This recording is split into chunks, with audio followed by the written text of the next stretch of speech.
Hello there, human Cybertronians and everything in between. You know me, my name's Professor Wheeljack of the Autobot Army.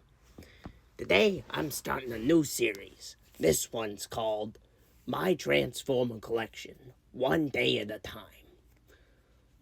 This is something I just came up with. I don't know if it's gonna do okay, but I felt like sharing everything I've collected. Today, we're starting off strong with a Transformer who I personally think was really cool. This is the Transformers Collaborative 2024 re-release of the Ectotron. Obviously, this is a collab with Ghostbusters. Reason this happened is because Hasbro owns the toy licenses to both. I'm gonna adjust that a minute. Give me a minute. This is a very long car. It's hard to get into frame. But it's very nicely detailed. You can see, kind of looks like there's some seats in there. The proton pack on the roof reminds me of just a low-hanging roof in the car. It has, the new... Take him off there. Unnecessary. The proton pack actually does end up looking like the roof of the car. I like that. And, he has his license plate, the headlights. Very nicely detailed again. I like the, hubcapped tires, something like that. He also does have the ladder to the roof, the lights, all of the lights. He unfortunately doesn't have a back license plate, but I don't feel like that's required. The transformation on him ends up being pretty straightforward, with really just ripping that off is the most difficult part. Then, I believe he shares a transformation with a Combiner Wars era Transformer. Don't ask me, I didn't start collecting during Combiner Wars. But, I think someone said Hotshot is who his mold is based off of.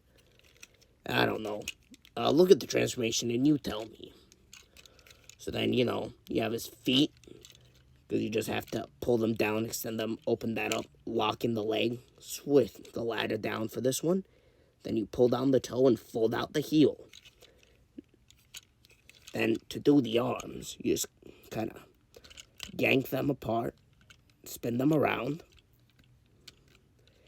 You take this, you push that down, pull the arm down, and spin that. For that, you just pull out his hand.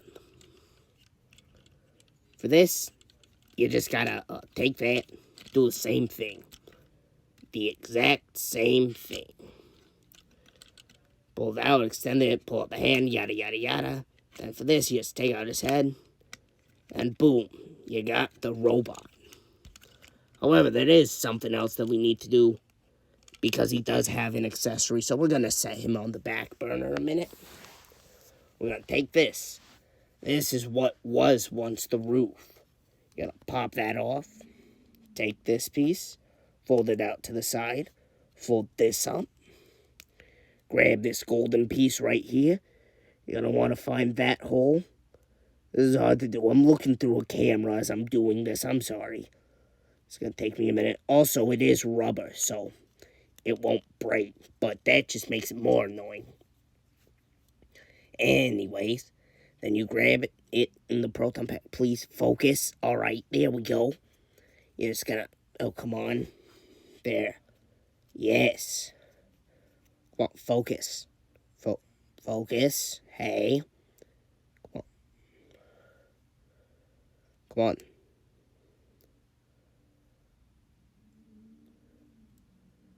Whatever. Unfortunate, but I guess it's necessary. So, that forms a proton pack, which you can attach to him. You put him on his back, take that. You plug that in. Come on, there.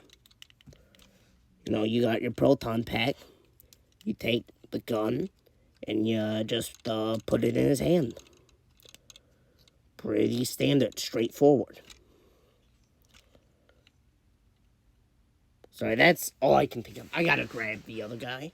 minute, who I threw at the start of this, because he does come with a pretty nicely detailed Slimer. Now, Slimer's pretty nicely detailed, because he's rubber, you can move him a little bit, and he won't do much. That's unfortunate. He's also very small. I believe he is 7 inches tall. Now, probably should discuss the articulation at some point. Pop that off.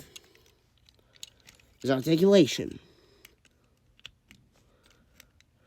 Ball joint at his head. You can look up and down that far. But because it does untap, you do get a little bit more range. And then you get the full swivel. Not really any tilt, though, which is unfortunate. For the shoulders, you can move them out. That also moves out. That swivels. That bends forward.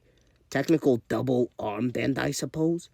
The wrist you can move in, but that's for transformation. Nothing at his waist, unfortunately. You do get some pretty okay-ish legs. They are inhibited a bit. But you can trick your way into getting that much backward. And you can get that much forward of it, which ain't too bad. You gotta bend at the knee, a thigh swivel, and nothing. It's a Combiner Wars era figure. What do you expect? Ankle tilts? A waist? This is not modern figures. Overall, I really like his design. His robot mode reminds me of the classic Ghostbusters uniform. I say let's give him a solid, I don't know, 8 out of 10. I like the Ghostbusters. Also forgot to mention, he has a name tag. Ectotron. I like that. Well, thanks for staying for the Yap session, and let me know.